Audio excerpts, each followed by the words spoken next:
Welcome in, everybody, to Wood with Handles, a baseball podcast for fans by fans. This is episode 10 for the week of June 17th. I'm Ryan. I'm Josh. I'm Carl. Before we get started today, we have a couple housekeeping notes to take care of. First and foremost, if you haven't noticed on our Facebook or Twitter or website, we're running a contest right now to give free tickets to you guys. Basically, all you gotta do is listen.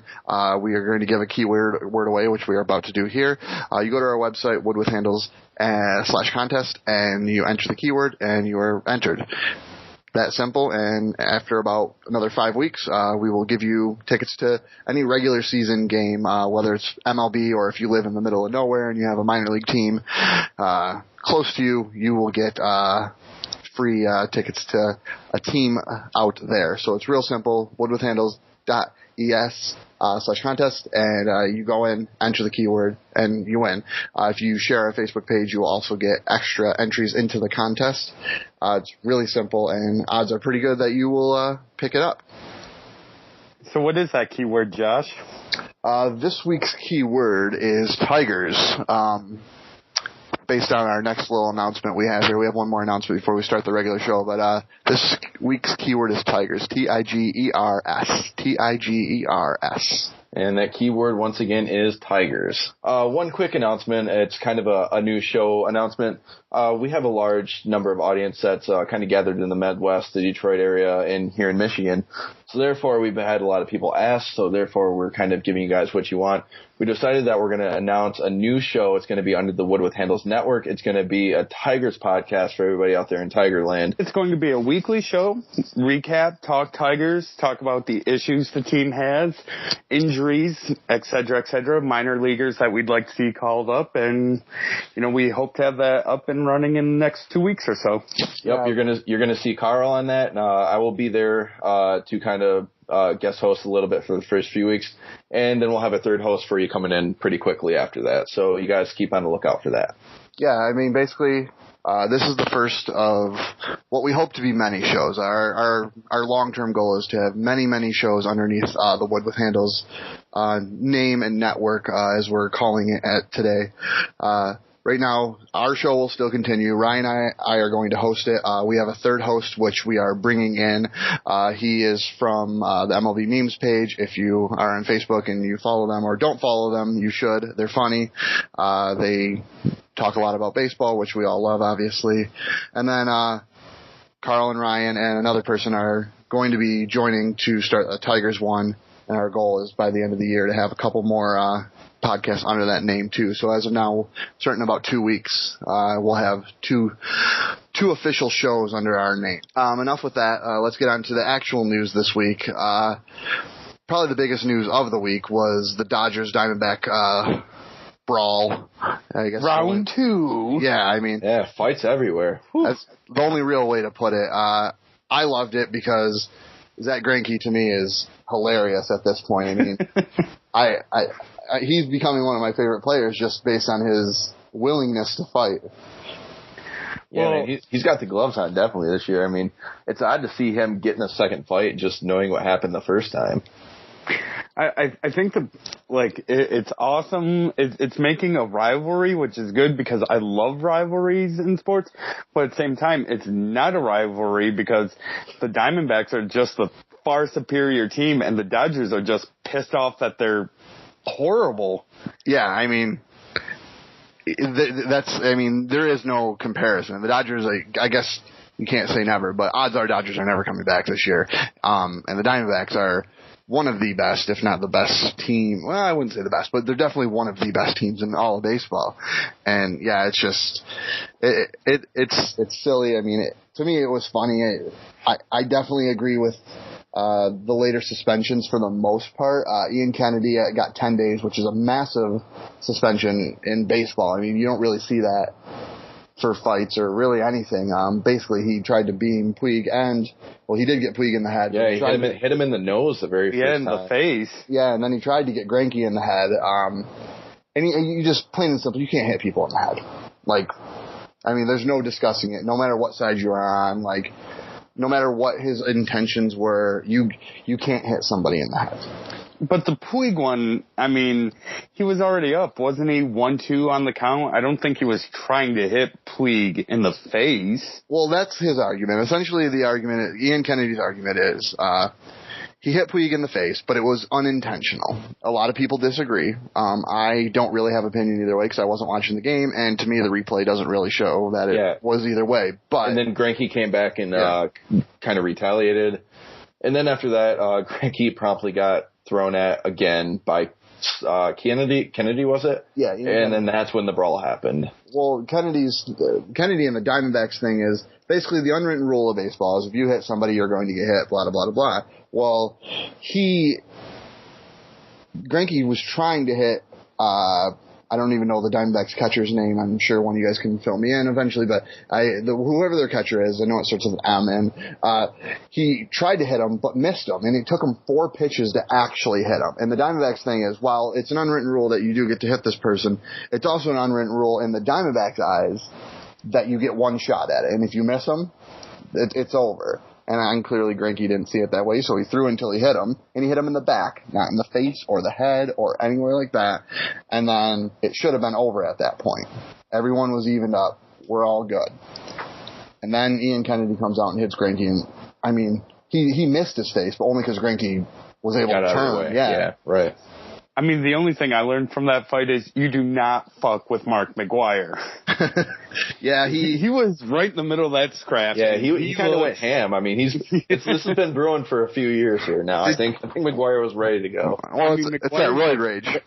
I was going to say, he's like 50, but man, I would not mess with him in a fight. It's that roid rage. But I mean, do you see Don Mattingly? He body slammed a dude. It looked like WWE Royal Rumble up in there for a minute, you know? Yeah, I mean, it was great. The other big controversy that came out of this was, I don't know his first name, and I'm going to butcher his last name, but Hensky. He got suspended for 5 games, and essentially, if you rewatch the footage, clear as day. I mean, I wasn't watching the game, but there's no way you could have missed this even as a viewer of the game. Puig punched him in the face, and this guy literally did not retaliate at all. He got suspended for 5 games, and Puig got like a fine. Yeah, it wasn't even a massive fine either. It was only a couple $100,000. I mean, only, but it was a couple $100,000 for a man who's making millions. And this guy who legitimately didn't do anything unless something happened where the camera wasn't pointing towards them. And he got suspended for 5 games, which is the second largest suspension in that fight behind Ian Kennedy, who only got 10 games.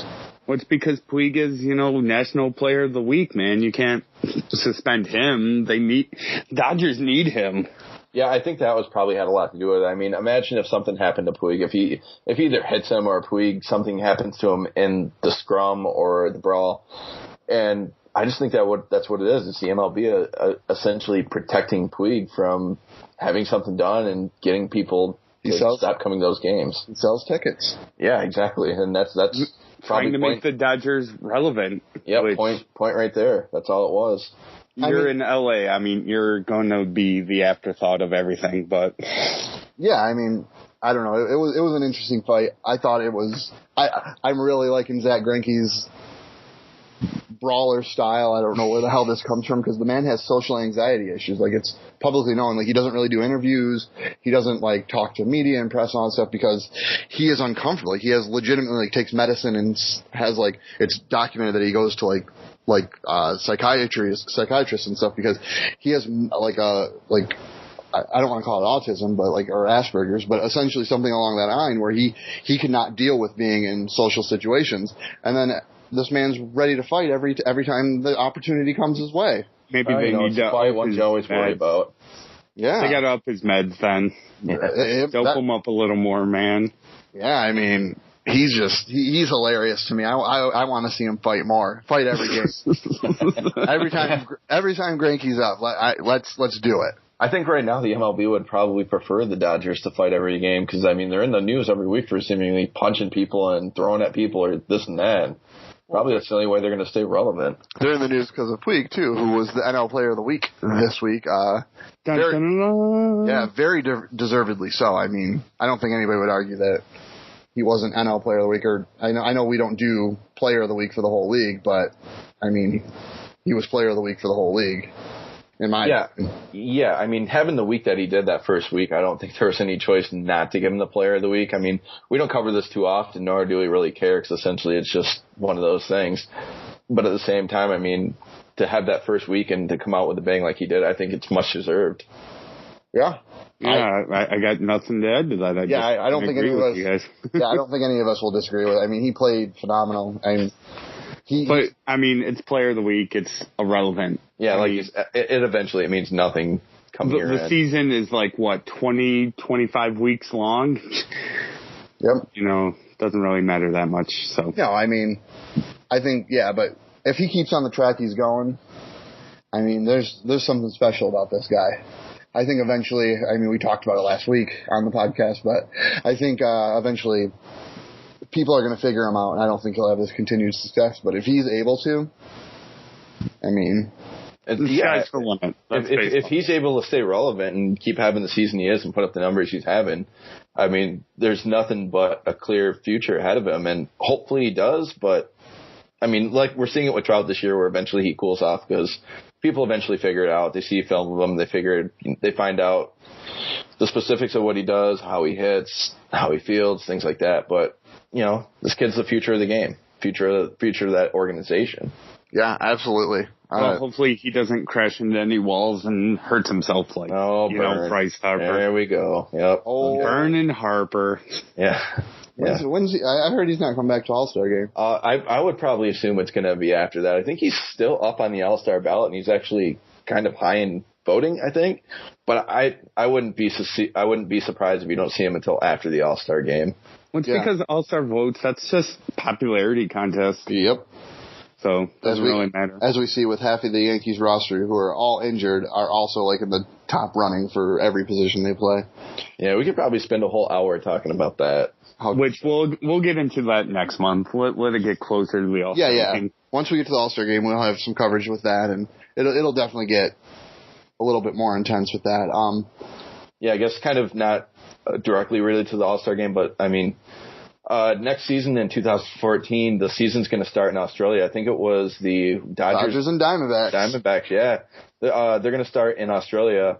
I guess we've talked about this a few weeks ago, and I kind of really said it was really dumb for the MLB to do it, but now it's official. The 2014 season is going to start in Australia. What do you guys think of that? I don't get it. That's just me, though. I'm with Carl. It doesn't make sense to me. Baseball is already, known around the globe. I mean, we have a World Baseball Classic. But there's no market in Australia. There's none. There has to be. They have a damn World Baseball Classic team. Who's the most popular player to ever come out in Australia? Who cares? That's not what I'm arguing. Exactly. I'm saying. I'm just saying, though, Australia has baseball. I mean, I can understand when the NFL does this because the NFL is such an American institution. Yes and no. My issue is Ryan's kind of issue, which is the market. While it might be a little drastic to say there is no market, I think there is a very limited market. And Australia is a country that is dominated by soccer and somewhat cricket. Cricket's definitely more India, but this is rugby, soccer, rugby's rugby's really big. I think they're really big with basketball too. They usually have a pretty decent basketball team when it comes to Olympics and whatnot.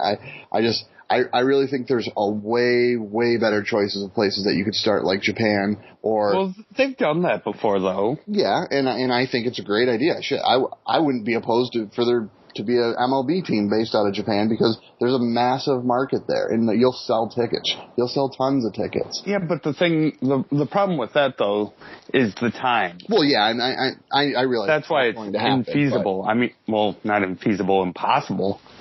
Yeah, I mean, I realize it won't happen. I'm just saying, I would rather see a ton of games played in Japan, or I've heard on a couple of the other baseball podcasts that I listen to, I've heard that China has a growing interest in becoming kind of like a big export of baseball players, and I guess they have a lot of talent. I mean, obviously they're kind of a closed country, and we know a handful about China, but I mean, we don't we don't see kind of like their talent coming out like Japan does, but I guess they have an interest in kind of being the new Japan as far as baseball players. And I think that there's a lot of market there for that kind of stuff. Yeah, it's not in Australia, to be honest. Or even in Mexico or Cuba, or, I mean, if you want to start in foreign countries, there's other countries that have massive baseball fan bases, including MLB baseball fan bases. And maybe, like you said, that's why they're not doing it. Yeah. You know, because it's like they already have so many fans in the Dominican Republic and there's so much talent there, so why go there? Yeah. I don't disagree with that. Yeah, I mean, I don't think any of us were an odd choice. It's like, it's very odd. Like, of all the places you could choose, Australia. I mean, Europe makes even more sense to me. Yeah, I don't think any of us is arguing with the fact that maybe we don't understand it. And who knows, the MLB might hit this out of the park and it might be huge for them. But obviously, I guess there's had to have been some research done, some market analysis, something like that would lead them to pick Australia to open up the season. And who knows, if it happens and it works well, then it works well. But I guess I just don't see it. I don't understand it. I don't think the players will enjoy that too much once they get back, because that's a 16-hour flight one way, and yeah. They won't enjoy it because, I mean, the NFL players don't enjoy it when they have to go and they open the season in New England. They hate that shit. So, not in England. Not in New England. In England. You got that Tebow on your mind. Yeah, I got all about the Tebow. Yeah. New England even though Tebows. Football has, a whole week. I mean, yeah. To prepare for usually in football too, they'll give them a bye week after that or whatever, just to have some time. But I've heard that there's a very strong possibility. God, we're getting really off topic. Pretty strong possibility that there's going to be an England-based team. Oh, I heard. We're not discussing that because we're a baseball podcast here, kids.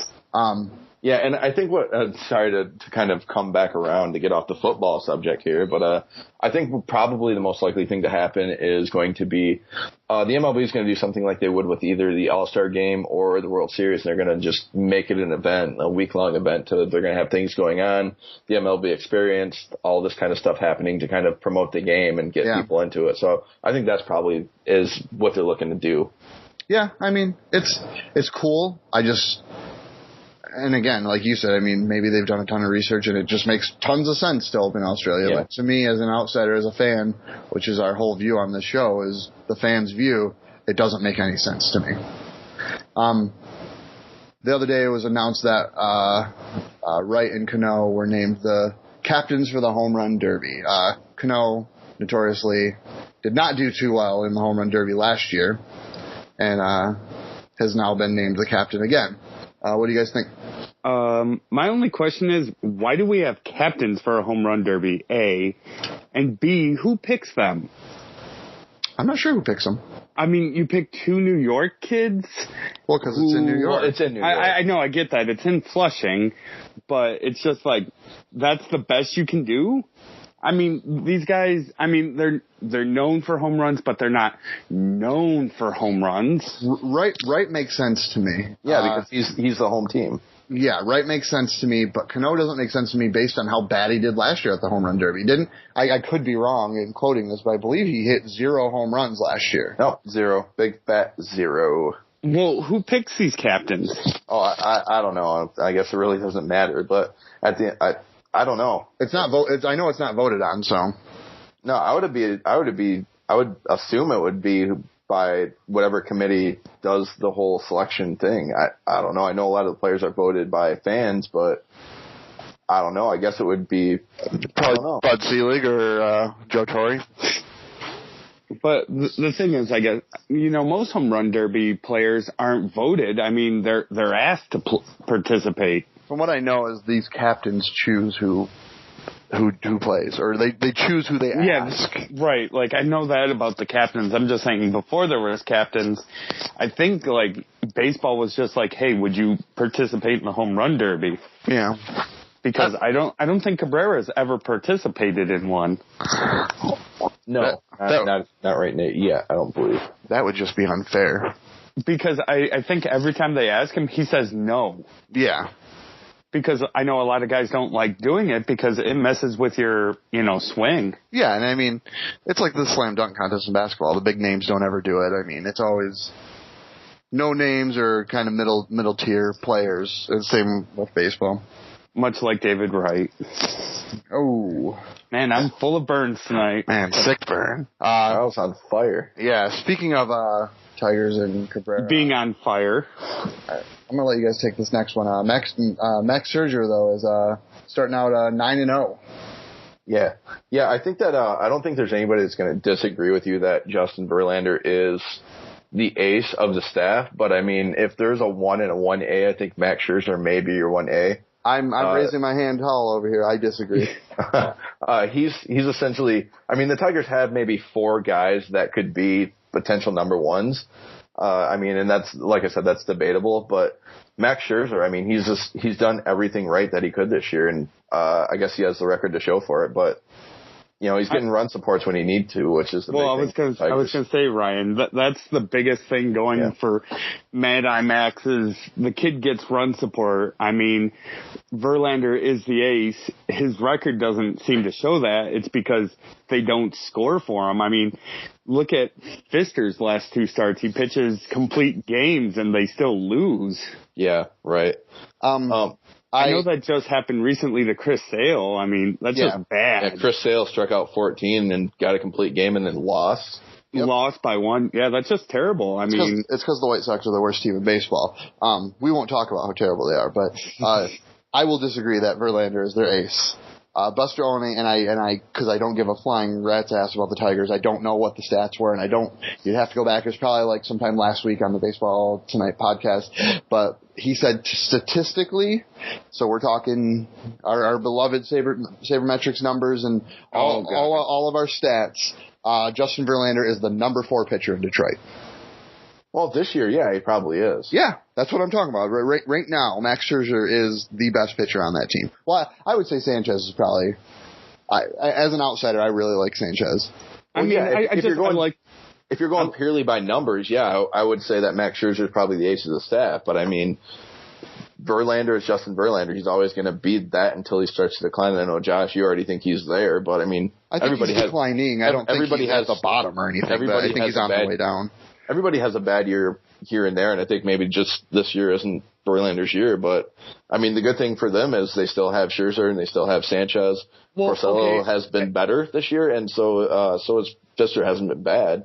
I mean, Verlander's last start was ruined by, yet again, our favorite closer in the world, Valverde. Which we'll get to in just a minute here. He's my Tiger. Scherzer's 9-0. That's great, but they're scoring so many runs for him, and then, when you score that many runs, the bullpen isn't going to fuck it up. Yeah. I mean, good for Max being 9-0. I'm proud of him because he's a Tiger, and, I'm go Tigers, but it's 9-0. His ERA is over 3. I mean, he's not he's not dominant. He's getting all the lucky breaks that you need to go 9-0, which is a lot of support and a bullpen that doesn't fuck you. Yeah. Well, I guess we could sit here and argue about this all day, but the Tigers bullpen is good at fucking you. Yeah. Speaking about, fucking you and lucky breaks, a guy that hasn't gotten one lucky break this year, Jose Valverde, the Tigers have an obvious, closer issue here and glaring issue. Yeah, it's the issue, I think. I guess, Josh, I know you said, he's your Tiger. Valverde is your Tiger. Papa Grande's. But I guess the situation's kind of bleak with him, so I guess where do we see the Tigers going with this closer situation? I mean, I have a few opinions of my own, but I kind of want to hear what you guys say. Well, I'll go first since I'm not a Tigers fan. I think Valverde's going to lose his job. I think they're going to make a run for, he's a big name too, and I don't know his name off the top. Brian Wilson? No, I know Brian Wilson's name. I'm obsessed. I want that beard in Detroit. Everybody wants that beard everywhere, but I don't think Brian Wilson's coming back this year. We can talk about that if we want, because I'm obsessed with him, but I don't think he's coming back this year. It's the closer from the Phillies. Papelbon, John Papelbon. There it is. I knew that. I knew it was a big name, and I couldn't fucking think of it. But who looks like Gomer Pyle at the end of Full Metal Jacket when he shoots his brains out? Yeah, he's kind of been the name so far that's been tossed around the most. But I think I think the Tigers probably have a few other options. But please continue. Yeah, well, I think he's the top for the Tigers, but the issue is the Tigers aren't the only team looking for a closer. Every single team except for the White Sox, the Pirates, and the Yankees are essentially looking for a closer. So you're fighting with 27 other teams to get basically the one good closer that's left. I think they're going to make a run for it, and I think Detroit has the money, or I don't think they have the money, but I think they will make themselves have the money. Well, they also have the players to do it as well. Yep. So I think you're going to see a serious run, Detroit getting them, and Valverde is going to be gone or demoted, or he ain't going to be closing games anymore. So that's Josh thinks Valverde is going to be gone. Since he's not a Tigers fan, I am. To quote Jim Leland, Valverde is the closer, which makes me want to punch him right in his 70-year-old face. Well, I said it. 70? He looks like he's like 104. Yeah, he's only like 70. He has a son that's younger than me. Wow. And I'm 27. Yeah, we actually had a Facebook discussion about this. I think Josh and I did, but that's Leland's fault. Is he's loyal to a T, and he's going to stick with Valverde. He stopped. Yeah, he's going to stick with Valverde as long as he can. The only reason Valverde is going to leave that rotation is if he's hurt for the season. If not, he's going to be there, and it's going to cost the Tigers a World Series or a playoff series. Yeah. So, but I like I was saying, I have a few other options. I'd love to hear these. Okay. I think Jonathan Papelbon right now is kind of the guy that everybody's saying, but I think Cliff Lee could be brought in to be potentially a fourth starter, in which case then I think you take Porcello and make him your closer. Or he's coming back around. I don't know, but the Phillies said that Cliff Lee is not available. Well, Cliff Lee thinks he's available. Cliff Lee makes too much money, though. That's another problem with him. I think Cliff Lee made it clear in an interview. He said he wanted to be gone because he wants to win. And he just said that this week, and he made it pretty clear. Whether or not he goes, who knows? But I think the other option, and this is maybe a little bit more far-fetched, and you guys might think I'm crazy, but it's Tim Lincecum. I think if the Tigers can make a run at Tim Lincecum, they'll put him in the backside of that bullpen and make him a closer, because Josh and I discussed it. We don't think he has starter potential anymore.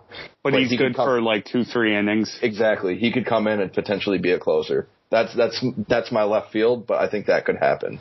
I like that idea a lot because I used to be a huge Tim Lincecum fan. And then what he did in the postseason against the Tigers and against everyone else made me puke. And he did it. He was like that long relief closer. But the thing is, we have someone like that in the Tigers. I mean, Drew Smyly can do that. But they need Smyly in the bullpen. I don't think Tim Lincecum's that guy that can go 5, 6, 7 innings for you, but he's a guy that can throw strong for an inning and have his stuff for an inning every now and then if he needs to. That's why I think Lincecum makes all the sense in the world. Whether or not it happens, I think it's definitely an option. The thing I've heard about closers, though, is it's not about just pitching one inning. It's like the mental thing, which means the only one that would make sense is Jonathan Papelbon. Well, I guess here's the other option for the Tigers, and this is just an option. If you make the playoffs, do you take a fifth starter and put him at the back of that bullpen and have them close? I've heard that. I don't know. I'm cutting you guys off way hard going back to potentials, but I heard that my White Sox are going to be clearing house, and Jesse Crane was someone that the Tigers were looking at. Well, I mean, do we not have anyone in AAA? I mean, there's got to be someone. You got Jose Valverde in AAA. Their AAA system is not good right now. I think they have Nick Castellanos, and that's about all. And I've heard that he could be, if they did make a run at Papelbon, Castellanos is going to be a big name in there because obviously a lot of people are going to have interest in him. There's nothing done. And the thing is, I think Leland and Dombrowski could have addressed this in the offseason. They had a run. They could have made a run at Grilly in the offseason. Look what he's doing. And they failed to address it. And that's going to be their downfall right there. Well, we've had Jason Grilly once before. I mean, we didn't think he was going to do anything. I mean, he's probably comeback player of the year. Yeah. I would agree with that. good for him. But, it's just... Yeah. My problem with Castellanos is they keep talking about him. It's like, well, do something with him. Either bring him up or send him somewhere for someone. Well, yeah, I think that's what they need to do is just get rid of him, because essentially the reason they're not bringing him up is because there's no room for it. He plays in the outfield, and right now they have Hunter, they have Garcia. They just sent Garcia down, but they have Hunter, they have Jackson, they have Don Kelly. And my favorite Tiger of all, my Tiger, Andy fucking Dirks. Yeah, I mean, they've got an abundance of outfielders, nowhere to put Castellanos. Can't you teach a kid to be a shortstop? I mean, what if we lose, Johnny Peralta to steroid scandal? I mean, we're going to need someone to play shortstop. You're not losing anybody till next year. Yeah, nobody's gone until next year, obviously, but I don't know. The Tigers are that team that you just never know. They're so lackluster. They think they can. It's almost like, not to kind of get off topic again, but like the Pistons were a few years ago when they won that championship. They decide they can play really well and they can just turn it on when they want. And then there's times when it's just like you just hate to watch it because you're so frustrated by it. And I don't know. I mean, I don't know. I still think the Tigers are going to win their division just based off their division is shit, but they might make it to the World Series, and then you've seen what they've done against the National League this year. So I think if they make it to the World Series, I think they'll get beat. But I think the Tigers closer issue is something that definitely needs to be addressed, and the Tigers have failed to do so, and that could be one of their huge problems down the stretch. Yeah. Staying on pitching, old Pittsburgh, Gerrit Cole had his debut, and it was pretty phenomenal. I mean, obviously we talk a lot about, that's kind of where the show a lot of times goes, is debuts or young players like Puig or whatever, and it's hard to say off of one outing, small sample size. Actually, he's probably had two now that I think about it, doing the math in my head. But he was pretty phenomenal. Yeah, 6 in the third, 7 hits, 2 runs, 2 earned runs, and 2 strikeouts. But I think that's kind of the bigger issue, and the issue is the Pirates haven't had anybody to be excited about in a long time, and Gerrit Cole is exactly that. He's somebody to get excited about. And he came up. I think they have someone to be excited about. I mean, they do have. Well, they have McCutchen. Yeah. Who was the MVP for half of last year. Yeah, but I mean, the season has a different vibe to it for the Pirates, and they're playing well right now. And I think just Gerrit Cole coming up it gives everybody just a little bit more excitement, and just may push them over the edge to get to the playoffs, even though they're playing really 500. Yeah, to get to the playoffs, even though they're playing in the division with the Reds and the Cardinals. But yeah, that's going to be rough. I mean, you got to be excited for the future of not only Gerrit Cole but the Pirates in general. We've been talking about the future for the Pirates for so fucking long now. The last 17 years of my life. Yeah, they always start out hot, or they always they look really good. I mean, even the past specifically the past 2 or 3 years, even when they're playing bad, they still, or I should say, even when their record is bad, they're still playing really well. They're just getting outplayed, and if only there could not be an All-Star break, I think the Pirates would be fine. If the season ended at the All-Star break, the Pirates would have had 7 World Championships by now. But absolutely, no kidding. Absolutely. But I mean, from everything I read and everything I heard, Gerrit Cole's start, I mean, there was something in the air that night, and there was just an excitement. I mean, they sold out the building. People were hyped about it, and good for them. I mean, whether or not it matters in the long run, who knows, but good for the Pirates for now. Yeah, I like the Pirates. And they're definitely going to need it, seeming that A.J. Burnett is now hurt, so. He is among many, many big-name players who have a lot of disabled list issues above and beyond your boy Bryce Harper, too. God, I cannot pronounce his name, but Tulowitzki from the Rockies. Yeah, Troy Tulowitzki. I'm not sure what any of these people's injuries are, by the way. I'm sure Ryan will fill me in. Yep, Tulowitzki had a broken rib, I believe, and I don't know about Sandoval, but Tulowitzki's out for a good 2 to 3 months. Yeah, Pablo Sandoval is now also hurt, which is going to be a big blow to the Giants. I will find it for you guys. Would you like me to find it? You can find it. You go for it. Yeah, Derek Jeter is this is the reverse of what we're talking about. He's coming back off the deal. Just got approved to hit and I believe run. I know he was waiting for approval to run, but I believe he has now been approved to run. Sandoval right now, return date is late June, strained left tendon in left foot. I mean, they don't really stand a chance in that division anyways, maybe as a wild card, but it still hurts them a lot. Like I said, Jeter's back. Stanton is off the DL with the Marlins. Jeter's not back, but he's cleared to resume baseball activities. He's back. That's not back. That's not back. I mean, he hasn't even played any kind of game. Oh, but he'll still be in the All-Star game. Yeah. He'll still make the All-Star team. That's going to be his first game. That's his rehab assignment. Yeah. Fucking All-Star game. Stanton is off the DL with the Marlins. Hit a home run his first day back. I mean, he is the only person with a fucking lick of talent on that team. And the fact that All-Star game's coming, he'll be gone after. Yep. And everyone's favorite baseball player, Ryan Braun, is quote-unquote hurt. I don't know. Man, that's what happens when you don't take steroids. Your body breaks down pretty quickly. Bullshit.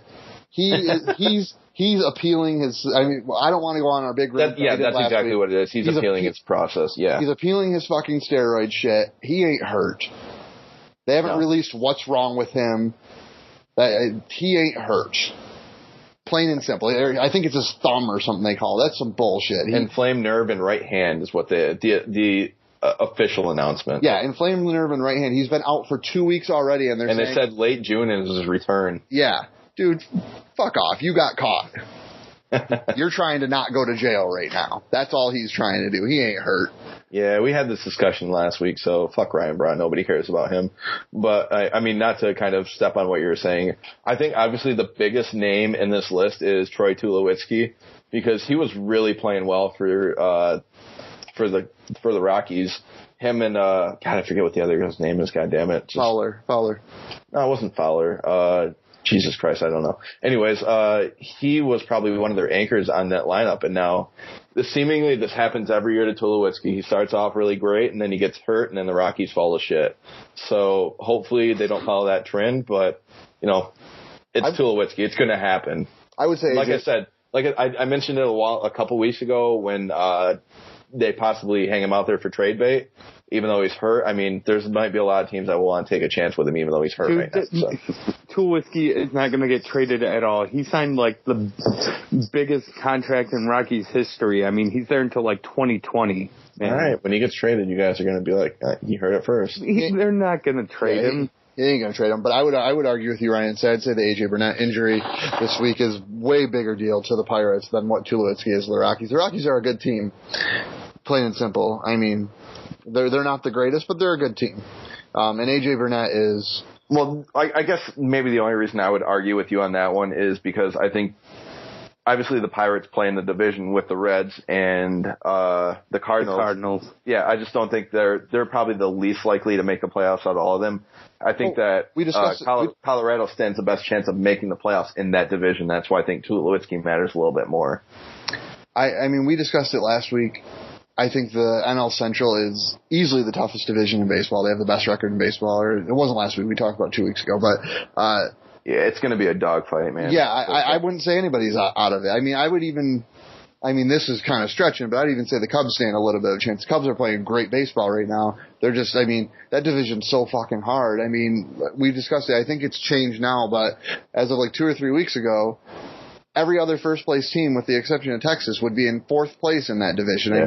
I mean, look at how well the Cardinals have played this year. Oh, the Cardinals are the best team in baseball. As of today, the Cincinnati Reds are only 2.5 games back. I think they were like 4 games back at the beginning of the week, and they've had a good week. But I mean, and even Pittsburgh's only 3 games back right now too. But I mean, look how well St. Louis has played all year, and for those teams to only be 2.5 and 3 games back, I mean, that just tells you how hard that division is right now and how good they are. Yeah, I think anybody could take it. Obviously, those are the big 3: Pittsburgh and Cincinnati and St. Louis. I think St. Louis is far and away the best team, but I mean, we have 2 wild cards coming out of that league, and I think you might see them come both out of that division. Yeah, I tend to agree with you. Well, like you said, we've got a long way to go, but it can. Yeah, I definitely could see it happening. The All-Star break will be interesting this year too. I think this year the break for the All-Star is going to change a lot in baseball. Like normally you always see, like for example, you always see the Pirates, they tank it after the All-Star break, but I think you're going to see a lot a lot of teams who are doing bad get really good, and a lot of teams that were doing really good get really bad. Yeah, I mean, I don't mean to sidetrack on you guys. Maybe this can create another topic. But is there any teams? I guess we're getting towards the All-Star break here. Are there any teams you guys can have on your radar for the second half? I don't specifically have any individual team that I think is going to break out. I think the Angels, as we've said from the get-go, while they've been playing like shit, they're slowly crawling their way back in that ladder and into the talk. And I think it'll take them a long time, but you might see them come out a wild card. I don't think they're going to do it in that division. No way. Their season's over. I definitely don't think they can win the division, but I think they stand a chance at wild card. No, not even a wild card. I mean, you have Oakland and Texas.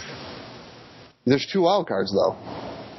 Yeah, and then you have the AL East that has the Yankees, the Red Sox, and the Orioles. The Yankees ain't doing shit. The only thing in that conversation that you have to worry about is the Red Sox and the Orioles. And okay, still. I don't think the Red Sox are going to keep this up. Yeah, I think the Angels have in it for the long run.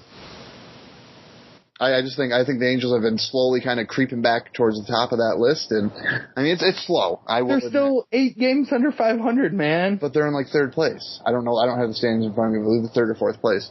So I think Oakland's definitely that team you have to keep an eye on. I mean, look how well they've been playing, and I think everybody kind of expected Oakland to be that team from the start, but I think that Oakland's the team you got to beat now. I think Texas played far beyond expectations. Yep. And I think it's just Oakland needed a minute to kind of get their shit together. Now that they have, I mean, they're definitely going to be one of the favorites coming out of the AL.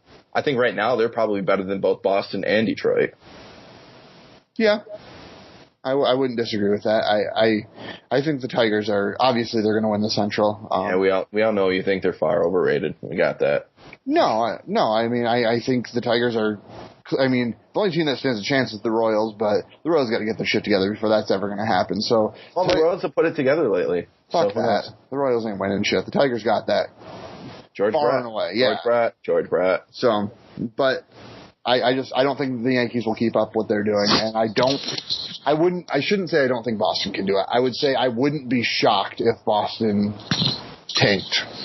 I don't think anybody would be shocked if Boston tanked. I think Baltimore is definitely the team that is on everybody's radar. And I mean, they've got a better roster and a better pitching staff, but I mean, maybe Boston's played a bit better than expectation. Who knows? But whether or not they keep up as well as they've been playing, who knows? I mean, who knows? For sure. But that's the interesting thing about that division, though. So we'll see. Yeah, I agree. Well, that's been our episode for the week. We'd like to thank everybody for downloading and listening to the podcast. If you'd like to have more baseball discussions, you can find us on Facebook.com/woodwithhandles, Twitter.com/woodwithhandles, or on our website, woodwithhandles.es. As we said earlier in the podcast, we have a contest currently running, and you can win free tickets to a game. And we will be releasing a new Tigers-themed podcast in the coming weeks. I'm Ryan. I'm Josh. I'm Carl. See if I can hit a home run in Wrigley Field. Tune in next week.